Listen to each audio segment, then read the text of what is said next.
ಭವಿಷ್ಯದಲ್ಲಿ ಬಿಜೆಪಿ ಅಧಿಕಾರಕ್ಕೆ ಬಂದ್ರೆ ನಾನು ಮುಖ್ಯಮಂತ್ರಿ ಆಗ್ತೀನಿ ಅಂತ ಬಸನಗೌಡ ಪಾಟೀಲ್ ಯತ್ನಾಳ್ ಭವಿಷ್ಯ ನುಡಿದಿದ್ದಾರೆ. ಬೆಳಗಾವಿಯ ಅಥಣಿ ಪಟ್ಟಣದ ಪ್ರಚಾರ ಸಭೆಯಲ್ಲಿ ಮಾತನಾಡಿದ ಅವರು, ಮುಂದೆ ಬಿಜೆಪಿ ಸರ್ಕಾರ ಬರಲಿದೆ. ಸರ್ಕಾರ ಬಂದ್ರೆ ನಾನೇ ಮುಖ್ಯಮಂತ್ರಿ ಆಗ್ತೇನೆ. ನಾನು ಯಾರಿಗೂ ಕಾಲು ಬೀಳುವ ಮನುಷ್ಯನಲ್ಲ. ರಾಜ್ಯದಲ್ಲಿ ತಂದೆ ಹೆಸರಲ್ಲಿ ಮುಖ್ಯಮಂತ್ರಿ ಆಗಲು ಕೆಲವರು ಸಾಲಿನಲ್ಲಿದ್ದಾರೆ. ಆದರೆ ಯಾರಿಗೂ ಅಪ್ಪಾಜಿ ಅನ್ನದೇ, ಯಾರ ಕಾಲು ಬೀಳದೆ ನಾನೇ ಮುಖ್ಯಮಂತ್ರಿ ಆಗ್ತೀನಿ ಅಂತ ಹೇಳಿದ್ದಾರೆ.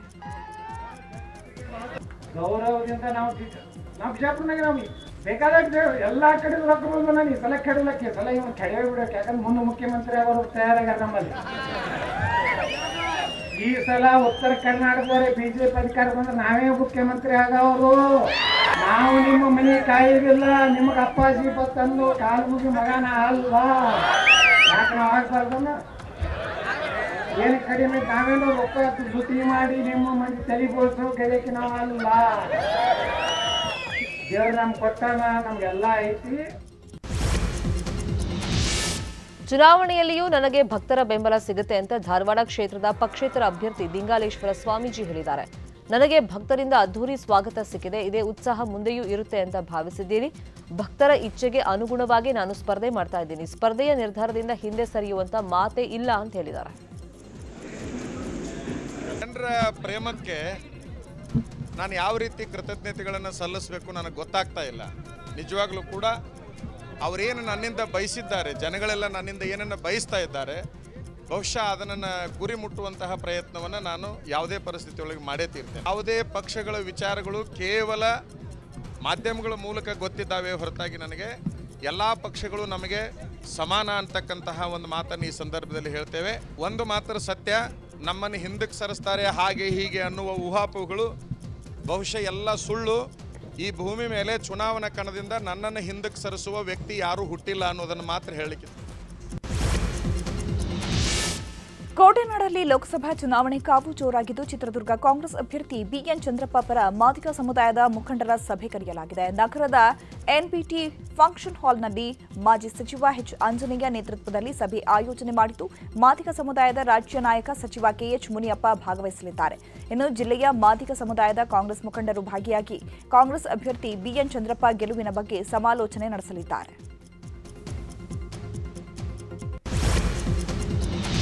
ಕೋಲಾರ ಜಿಲ್ಲಾ ಬಿಜೆಪಿಯಲ್ಲಿ ಗೊಂದಲಗಳು ಮುಗಿಯೋ ಲಕ್ಷಣ ಕಾಣಿಸ್ತಾ ಇಲ್ಲ. ಕೋಲಾರದ ನಾರಾಯಣಿ ಕನ್ವೆನ್ಷನ್ ಹಾಲ್ನಲ್ಲಿ ದಲಿತ ಮುಖಂಡರು ಸಭೆ ಆಯೋಜನೆ ಮಾಡಿದ್ರು. ದಲಿತ ಸಂಘಟನೆಗಳ ಸ್ವಾಭಿಮಾನಿ ಸಮಾವೇಶಕ್ಕೆ ಕೆಲ ಬಿಜೆಪಿ ನಾಯಕರನ್ನ ಕಡೆಗಣಿಸಲಾಗಿದೆ ಅಂತ ಬಿಜೆಪಿ ಮುಖಂಡ ಬಿವಿ ಮಹೇಶ್ ಹಾಗೇನೆ ಸಂಸದ ಮುನಿಸ್ವಾಮಿ ಅವರ ಬೆಂಬಲಿಗರ ಮಧ್ಯೆ ವಾಗ್ವಾದ ನಡೆದಿದೆ. ಸ್ವಾಭಿಮಾನಿ ಸಮಾವೇಶಕ್ಕೆ ನಮ್ಮನ್ನ ಯಾಕೆ ಕರೆದಿಲ್ಲ ಅಂತ ಬಿಜೆಪಿ ಮುಖಂಡ ಬಿವಿ ಮಹೇಶ್ ಪ್ರಶ್ನೆ ಮಾಡಿದ್ದಾರೆ. ಈ ಬಗ್ಗೆ ಮಾತನಾಡಿದ ಮಹೇಶ್, ಮೈತ್ರಿ ಅಭ್ಯರ್ಥಿಯನ್ನ ಗೆಲ್ಲಿಸುವುದು ನಮ್ಮ ಗುರಿಯಾಗಿದೆ. ಆದರೆ ಪಕ್ಷದ ಚಿಹ್ನೆ ಹಾಕೊಂಡು ಆಯೋಜನೆ ಮಾಡಿದ ಕಾರ್ಯಕ್ರಮಕ್ಕೆ ನಮ್ಮನ್ನ ಯಾಕೆ ಕರೆದಿಲ್ಲ ಅಂತ ನಾವು ಕೇಳಿದ್ವಿ ಅಂತ ತಿಳಿಸಿದ್ದಾರೆ. ನಮ್ಮನ್ನೆಲ್ಲ ಯಾಕಪ್ಪ ಸಭೆ ಕರೆದಿಲ್ಲ ಅಂತ ಕೇಳಿದೆ.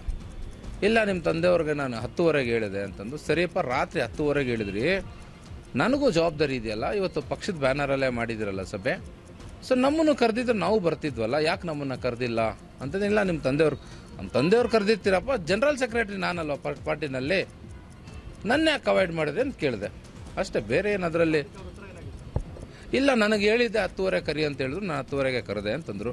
ನನ್ನ ಯಾಕೆ ಕರೆದಿಲ್ಲ ಅಂದರೆ, ಇಲ್ಲ ನನಗೆ ಹೇಳಿಲ್ಲ, ಅವ್ರನ್ನ ಮಾತ್ರ ಕರೆಯೋಕ್ಕೆ ಕೇಳಿದ್ರೆ ಅವ್ರನ್ನ ಕರೆದೆ ಅಂತ.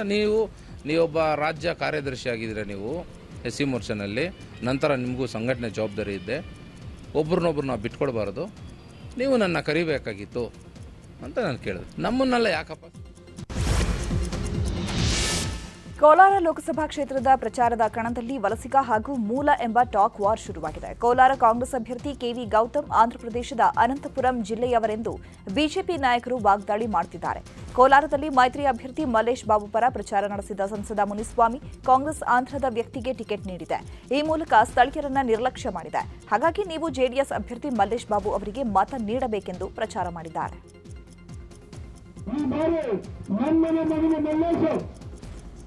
ನಮ್ಮನೆ ಮಗನ ಯಾವುದೇ ಇಲ್ಲ. ಗೌತಮ್ ಎಲ್ಲಿಂದ ಬಂದಿರೋದು? ಎಲ್ಲಿಂದ? ಆಂಧ್ರದಿಂದ ಬಂದಿರೋದು. ಆತ್ಮಕೊಂಡ ಪಕ್ಕದೂರು ನೆಂಟಕಿಂದ ಪಕ್ಕದ ಮನೆ ಅಗೇನ್ಮೇಲಂತೆ. ಮಲ್ಲೇಶ್ ಬಾಬು ಗೆಲ್ಸ್ಬೇಕು, ಬೇಡ ನಾವು ಗೆಲ್ಸ್ಬೇಕು. 4 ಲಕ್ಷ ವೋಟ್ ನೀಡಲು ಗೆಲ್ಸ್ಬೇಕು. ಗೆಲ್ಸ್ತೀರಾ? ಹೆಣ್ಮಕ್ಳು ನೀವೆಲ್ಲ ಯೋಚನೆ ಮಾಡಬೇಕು. ಈ ಬಾರಿ ನಮ್ಮನೆ ಮಗನ ಮಲ್ಲೇಶ್ ನಮ್ಮನೆ ಮಗನೇ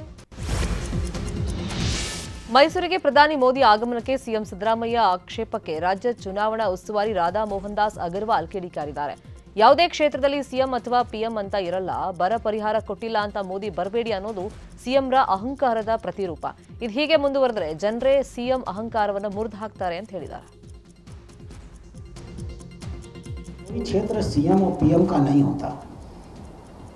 जिन लोगों को ये भ्रम होता है या यूँ कहिए कि जिनको ये अहंकार होता है, ये अहंकार का प्रतीक है कि मेरा क्षेत्र है, किसी का कोई क्षेत्र नहीं है.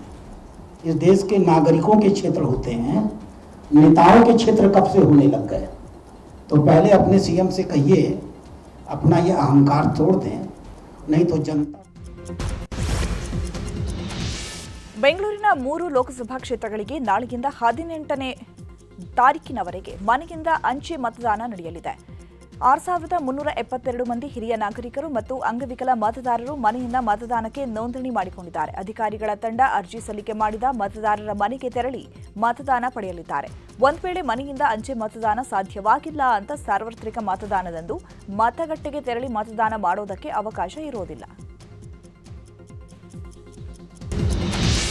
ಲೋಕಸಭಾ ಚುನಾವಣಾ ಹೊತ್ತಲ್ಲೇ ದಾವಣಗೆರೆಯಲ್ಲಿ ಭಾರೀ ಚಿನ್ನಾಭರಣ ವಶಕ್ಕೆ ಪಡೆಯಲಾಗಿದೆ. ಸರಿಯಾದ ದಾಖಲೆ ಇಲ್ಲದೆ ಸಾಗಿಸುತ್ತಿದ್ದ 12.50 ಕೋಟಿ ಮೌಲ್ಯದ ಗೋಲ್ಡ್ ಡೈಮಂಡ್ ವಶಕ್ಕೆ ಪಡೆದಿದ್ದಾರೆ. ದಾವಣಗೆರೆ ನಗರದ ಲೋಕಿಕೆರೆ ಚೆಕ್ಪೋಸ್ಟ್ ಬಳಿ ಚುನಾವಣಾ ಅಧಿಕಾರಿ ಲೋಕೇಶ್ ನೇತೃತ್ವದಲ್ಲಿ ವಶಕ್ಕೆ ಪಡೆಯಲಾಗಿದೆ. ವಿವಿಧ ಆಭರಣ ಅಂಗಡಿಗಳಿಗೆ ಸರಿಯಾದ ದಾಖಲೆ ಇಲ್ಲದೆ ಸಾಗಿಸುತ್ತಿದ್ದಾಗ ವಶಪಡಿಸಿಕೊಳ್ಳಲಾಗಿದೆ.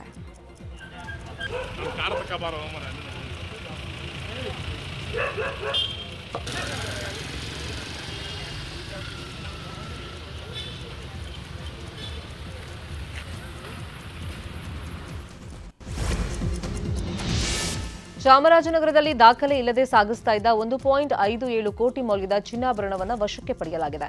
ಚಾಮರಾಜನಗರ ಲೋಕಸಭಾ ಕ್ಷೇತ್ರದ ಸತ್ತೇಗಾಲ ಚೆಕ್ಪೋಸ್ಟ್ನಲ್ಲಿ ಅಧಿಕಾರಿಗಳು ವಶಕ್ಕೆ ಪಡ್ಕೊಂಡಿದ್ದಾರೆ. ಬೆಂಗಳೂರಿನಿಂದ ಕೊಳ್ಳೇಗಾಲಕ್ಕೆ ಕಾರ್ತಿಕ್ ಹಾಗೇನೆ ಚಿರಂದ್ ಅನ್ನೋರು ಸಾಗಣೆ ಮಾಡ್ತಾ ಇದ್ರು. ಸ್ಪಷ್ಟ ಹಾಗೂ ಸಮಂಜಸ ಮಾಹಿತಿ ನೀಡದ ಕಾರಣ 2 ಕೆಜಿ 170 ಗ್ರಾಂ ಚಿನ್ನ ವಶಕ್ಕೆ ಪಡೆಯಲಾಗಿದೆ. ಆದಾಯ ತೆರಿಗೆ ಇಲಾಖೆ ಅಧಿಕಾರಿಗಳಿಂದಲೂ ಪರಿಶೀಲನೆ ನಡೀತಾ ಇದೆ. ನ್ಯೂಸ್ 18 ಕನ್ನಡ ಈಗ ವಾಟ್ಸ್ಆಪ್ನಲ್ಲಿಯೂ ಲಭ್ಯ. QR ಕೋಡ್ ಸ್ಕ್ಯಾನ್ ಮಾಡಿ.